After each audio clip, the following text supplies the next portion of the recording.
Wunderschönen guten Morgen. Es ist 0:30 Uhr. Ich habe einen langen Tag hinter mir. Komme zurück aus Basel, habe gerade noch ein paar Videos bearbeitet. Und um 5:30 Uhr geht's für mich weiter. Wohin? Dein Lieblingsbarista, Kaffeesahne-Podcast und Udo. Ihr könnt euch denken, wohin es geht. Es geht nach Köln. War das ein Schnipser? The secret to happiness is finding something you love and then doing that for the rest of your life.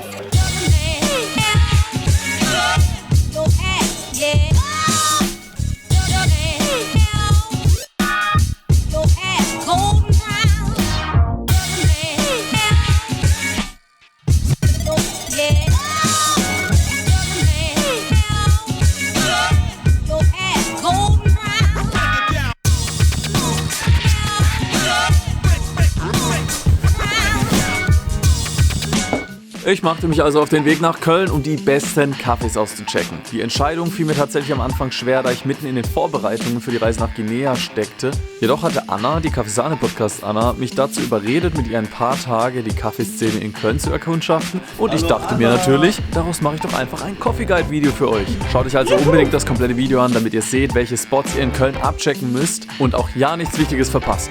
Da steht Anna! Ey, es geht schon los.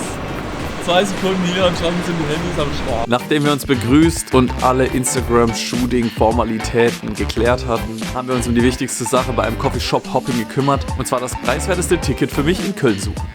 Was für Ticket holen wir uns hier am besten? Ja, am besten ein Tagesticket. Was kostet der Spaß? 8 Euro irgendwas. Nee, das ist erschwinglich. Schwindelig. Ja. Es hat ein bisschen gedauert, bis wir gecheckt haben, dass man die Tickets in der App immer mindestens 2 Minuten im Voraus kaufen muss. Aber dann, als es geklappt hat, ging es mit der Preisstufe 1B City Köln auch direkt schon los. Und so schnell kauft man ein Ticket. Das ist mein Mikrofon, ey. Wir gehen jetzt wohin, Anna? Erster Stopp. Kaffeesaurus, Friesenplatz. Hat das was mit Friesenheim zu tun? Ich denke nicht, nee. Ich denke definitiv nicht. Alter, schön! Das ist ja voll das gute Gebäude. Leute, guckt! Willkommen in Köln!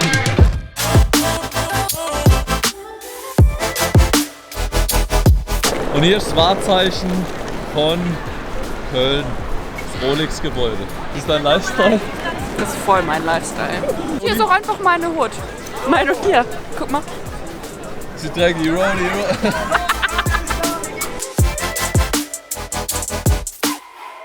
Erster Spot, Kaffeesaurus. Es ist mein erster Tipp für euch hier in Köln. Schön eingerichtet, richtig tolles Interior. Batch Brew auf jeden Fall probieren. Sie haben eine tolle Foodkarte, da lohnt es sich auf jeden Fall mal durchzustöbern. Wir gehen jetzt einfach mal rein und schauen mal, was es da Nices zu snacken und zu trinken gibt.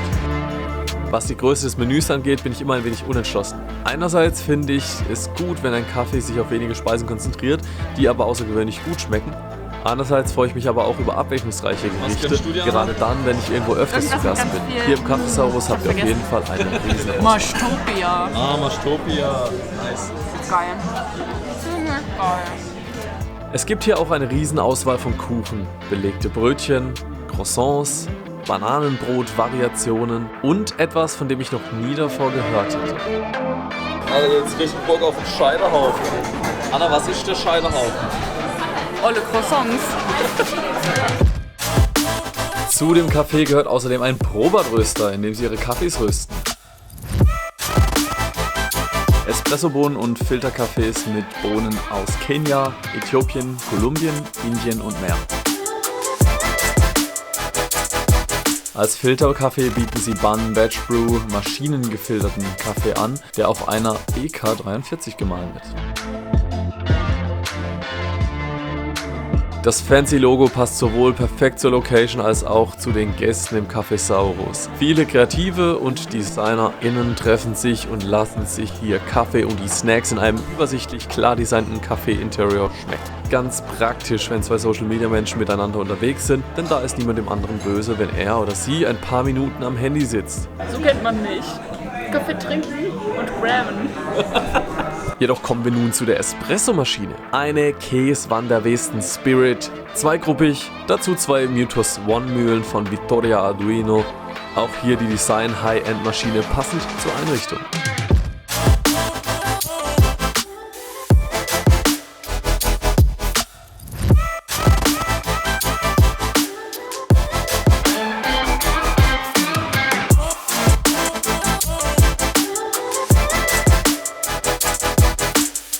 Latte Art läuft bei ihnen, hat Anna natürlich auch gleich überprüft. Der Flat White aus den tiefen Ikea-Gläsern mit dem Korkuntersetzer macht jedenfalls einiges her. Weiter ging's zu Voiten, eine ziemlich große Kaffeekette in der Region um Köln. Hätte ich nie allein besucht, aber nachdem Anna darauf bestanden hat, habe ich dem Ganzen eine Chance gegeben und als wir den Walker aus Äthiopien bestellt hatten, war die Überraschung groß. Wir sind begeistert. Das ist ja unglaublich. Wir haben jetzt hier gerade den Walker bestellt. Äthiopisch Natural. Ultra geil. Wenn ihr hier unterwegs seid, schaut auf jeden Fall mal vorbei, wenn sie den Äthiopier haben. Das ist voll Pina Colada. Da schon diese klassischen Blaubeernoten dabei. Das finde ich, kommt jetzt raus, wenn er abkühlt. Wir haben eine Aeropress genommen. Ich hätte fast einen Filter bestellt. Ja, aber ich habe ihn davon abgehalten. Anna hat mich zum was Glück sagst nochmal du? gerettet. Danke, Anna. Sehr gerne. Hat natürlich auch mit der Zubereitung zu tun. Da war unsere Barista sehr präzise, akribisch. Einfach gut. Einfach gut. Wir gehen jetzt weiter gleich zu Highland. Ja. Oder Ernst, oder Ernst. zum anderen Ende. Ja, wir haben uns auf jeden Fall schon einmal verfahren und einmal verlaufen. Deswegen könnte es ein bisschen dauern, bis wir es in die Südstadt schaffen. So gut. Anna, danke, dass du mit mir da bist. Soweit bis dann. Prost. Super minimalistisch, industrial designte Location, wo wir direkt mal einen Doppio, einen Siphon und etwas Süßes bestellt haben. Wir nutzten die Zeit, um ein wenig zu labern und ich beschloss aber am nächsten Tag nochmal zu kommen. Deshalb bleibt unbedingt bis zum Schluss dabei, wenn ihr wissen wollt, wie gut der Kaffee bei Ernst ist und welches geniale Konzept sie mit ihren Kuchen fahren. Und zum Abschluss des Tages ging es zu einem Vortrag von Highland. Der Abend war mal wieder perfekt, um zu connecten, neue Leute in der Branche kennenzulernen. Dort habe ich auch endlich den Sven getroffen. Ich verdanke dem Sven meinen Schlafplatz an diesen 2 Tagen. An dieser Stelle vielen Dank, Sven. Ich lieb's einfach. Heiko und Thomas haben von ihrer Arbeit mit dem Grünkaffee-Export und Import berichtet und Claudette, welche für die OIM bzw. UN im Schutz für Migranten arbeitet, hat über die Ursachen und Auswirkungen von Migration auf den Kaffeeanbau referiert. Ich werde dem Highland-Team nach der Corona-Zeit nochmal einen Besuch abstatten, denn es lohnt sich definitiv mehr über ihre Arbeit in der Specialty Coffee-Szene zu erfahren und dann auch nochmal euch zu berichten. Neuer Tag, neues Kaffee. In dem Fall habe ich die älteste Kaffeerösterei Kölns besucht. Chamon Café, ein Ort, an dem Kaffee und Rösterei im selben Raum sind. Ihr könnt somit an einem Rösttag entspannt den Röstprozess beobachten, während euer Kaffee von den kompetenten Mitarbeitern an einen der 3 Mythos 2 Mühlen gemahlen und mit einer 3-gruppigen KB 90 zubereitet wird.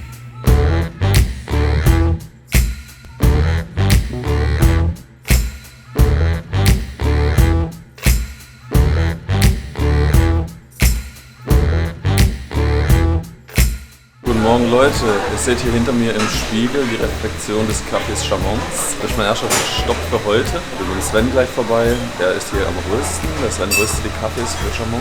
Die Rohkaffees kommen aus der ganzen Welt und werden sowohl als Filter als auch Espresso geröstet und entweder als Single Origin oder Blend verkauft. Somit dürfte für fast jeden Geschmack etwas dabei sein. Zu dem Zeitpunkt, an dem ich vor Ort war, stand Sven die meiste Zeit am Röster. Geröstet wird auf einem alten Probert-Trommelröster.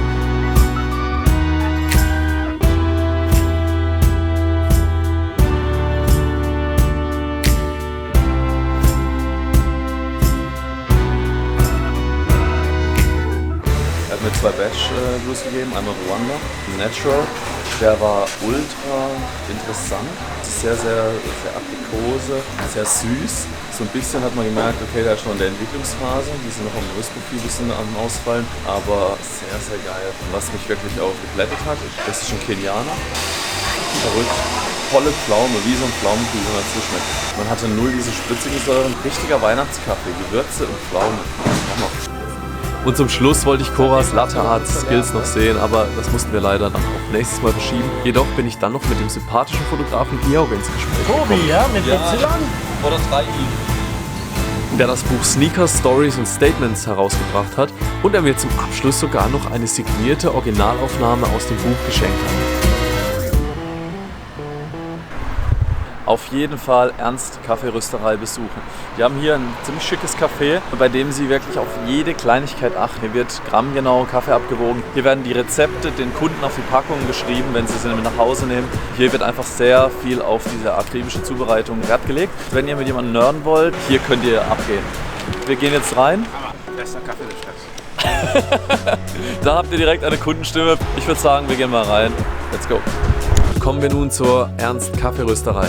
Diesmal hatte ich mehr Zeit und schaute mir den Laden nochmal genauer an. Sehr entspannte Atmosphäre hier, chillige Mucke, fühle mich wohl. Sie bereiten ihre Espressi auf einer Lamazocco vor. Sie haben dafür eine K30, mit der sie die alle 3 Tage wechselnden Espresso zubereiten. Dann haben sie eine Mythos One, mit dem machen sie den Hausblend. Außerdem werden die Filterkaffees, welche ihr standardmäßig vor 60 Aeropress oder Siphon wählen könnt, auf die EK gemahlen. Der Batch Brew wechselt jeden Tag. Kaffee rösten sie selber, immer mittwochs. Könnt ihr auch zuschauen, wenn ihr im Shop seid. Außerdem haben sie einen ziemlich geilen Schokoladenkuchen, eine richtige Schokobombe. Und der Espresso, den ich jetzt bestellt habe, ein Doppio. Mega gut. Voll Mandarine, Orange, geil, ein bisschen Trockenfrüchte, Aprikosen. Sie haben ja auch einen Siphon gemacht, der war auch wirklich lecker. Es war ein Kenianer, den sie da zubereitet haben. Zu den Kuchen gibt es noch eine interessante Sache zu erwähnen. Sie arbeiten mit Rohhoffs Konditorei zusammen, eine lokale Konditorei, von denen sie die kleinen Snacks, die kleinen Pastries geliefert bekommen. Aber außerdem bekommen sie Teig für Kuchen geliefert. Warum nur den Teig? Weil sie ihn dann hier nach Bedarf frisch zubereiten können. Das heißt, die machen die Kuchen dann hier selber, aber halt mit dem Teig von der Konditorei. Das finde ich eine coole Idee. Im Gegenzug liefern sie den brasilianischen Kaffee für die Kaffeetrüffel, die in der Manufaktur hergestellt werden. Win-Win-Situation, bin ich immer Fan. Alles in allem bin ich sehr zufrieden. Hier kommt ein Specialty-Liebhaberin voll auf ihre Kosten. Und ihr könnt auch gerne mal die Barista ansprechen, die sind nämlich auch ziemlich gebannt in dem, was sie hier machen. Lasst mich mal ein bisschen in den Kommentaren, was ihr für Erfahrungen mit den Cafés gemacht habt, wie euch die Cafés gefallen. Denkt immer dran, auch jedes Café kann mal einen schlechten Tag haben, das heißt nicht gleich loshaten. Ja, Prost Tobi, oder was auch immer ich mir bei der Aufnahme gedacht habe. Naja, dann war meine Reise in Köln auch schon fast zu Ende. Ein Café hatte ich leider nicht mehr geschafft zu filmen, und zwar die Coffee Gang. Das werde ich auf jeden Fall nächstes Mal nachholen, aber ich wollte es schon mal erwähnt haben, damit ihr euch es schon für eure Reise nach Köln mal eintragen könnt. Und schlussendlich hatte ich dann nur noch einen, aber sehr wichtigen Punkt auf meiner Liste. Ja, wer kommt da? Oh Gott. Man sieht dich gar nicht, ey. Was geht ab? Ich bin bei Anna zu Hause. Ich wurde eingeladen.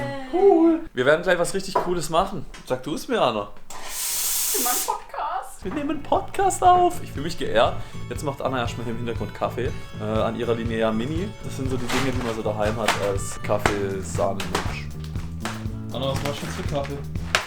Ja, was wollen wir denn? Wollen wir fancy oder wollen wir, Espresso Doppio, ja, ist geil, ey. Prima Kaffee am Start. Oh ja. Ich liebe Jelly. Ich rieche Noten von Pfirsich und Hundefutter. Das ist hier richtig Zoo. Wally, mach Kunststück. Hopp.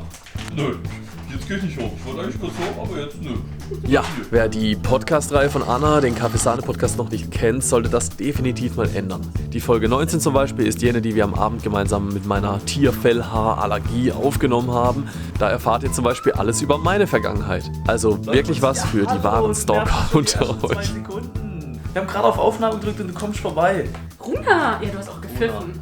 Ach so, ja fein. Cool, machen wir noch direkt einen Badischkurs draus. Nee, danke. Ah, du siehst auch schon scheiße aus. Danke. Das ist schon, Habe ich schon die erste Ader geplatzt? Oh Gott. Ja, so ist es als Allergiker, aber das ist auch die Realität. Das muss man einfach auch mal den Ja, für Hörern mehr Realität zeigen. im Podcast. Hallo, Kaffeesahne Community. Wir sitzen hier zusammen in meiner Küche in Köln-Kalk. Wir haben leider ein paar Tierhaarprobleme. Wir hoffen mal, dass man das nicht so merkt. Tobi und ich sind uns das erste Mal begegnet. Dieses Jahr, 2019, im Juni, zur World of Coffee in Berlin. Und ich kann mich ja noch ziemlich genau daran erinnern. Ich war ja mit einer guten Freundin da, der dann Nadine. Wir haben das letzte Bier gekriegt, die letzte Runde. Tragt es halt mit einer Hand.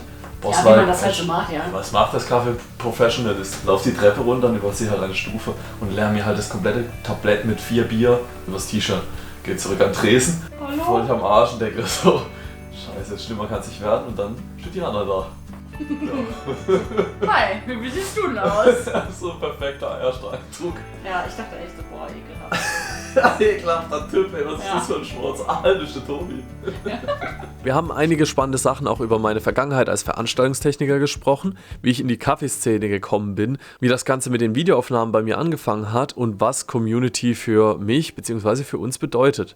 Wie gesagt, schaut gerne bei Kaffeesahne Podcast vorbei, wenn es euch interessiert. Zum Schluss ist es sogar noch ein wenig philosophisch geworden. Es ist eine persönliche Gedankengang zu der Definition Perfektion. Viele sagen, es gibt nichts Perfektes. Und mein Gedanke, der jetzt neulich so aufkam, war, ich glaube, das Wort perfekt ist falsch definiert. Wenn du im Duden nachschaust, die höchst erreichbare Form einer gewissen Tätigkeit, das Meistern etwas, das Endstadium von einem Handwerk. Dann kann es nicht weitergehen. Dann kann es nicht weitergehen. Und egal, was wir uns anschauen, es geht alles immer weiter. Es wird immer wieder jemand geben, der weiß irgendwie ein bisschen mehr. Das heißt, du kannst nicht dieses Endstadium erreichen, weil wenn du dieses Endstadium erreichst, dann wäre es Stillstand und Stillstand ist Scheiße. Und deshalb würde ich nicht sagen, es existiert keine Perfektion, sondern ich würde die Perfektion als den authentischsten, den natürlichsten Zustand eines Gegenstandes, eines Menschen, einer Situation, den würde ich als perfekt bezeichnen. Also natürlich im Sinne von... Die Pflanze, die da hinten im Eck ist. Die ist wunderschön, die ist perfekt. Wunderschön, die ist perfekt. Einfach weil sie so wächst, wie sie wächst. Der Fehler hat zur Perfektion dazugehört. Ja, das ist ein schöner Gedanke. Ja. Und als Krönung des Tages hatte ich noch die große Ehre, Anna selbst endlich für ihre Episode 20 persönlich zu interviewen. Was berechtigt dich denn dazu, da überhaupt sowas zu machen? Erzähl doch mal, Anna, wie bist du zum Kaffee gekommen?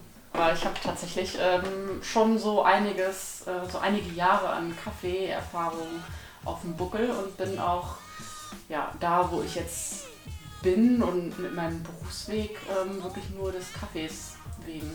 So 1,5 oder 2 Jahre eigentlich fest in einem Laden und habe den geleitet. Habe dann Urlaubsvertretung für meinen Chef auch gemacht und habe auch mal 3 Läden geleitet. Und bin dann immer schön mit dem Stadtrat in Hamburg von einem Laden zum anderen, habe halt überall telefoniert, Bestellungen gemacht und geguckt, ob alle Leute da sind. Ja, in meinem 2. Ausbildungsjahr. Ja. Was für eine Zeit, Leute. Ich hoffe, diese Episode gibt euch einen guten Überblick für eure Reise nach Köln. Für mich ging es am nächsten Morgen überglücklich nach Hause. Die Vorbereitungen für meine Reise nach Westafrika waren noch längst nicht abgeschlossen und trotz des vollen Zeitplans habe ich mir natürlich noch mehr aufgeladen und einige spontane, aber spannende Treffen haben sich ergeben. Aber dazu mehr in der nächsten Coffee Log Folge. Ich freue mich auf euch. Bis dann!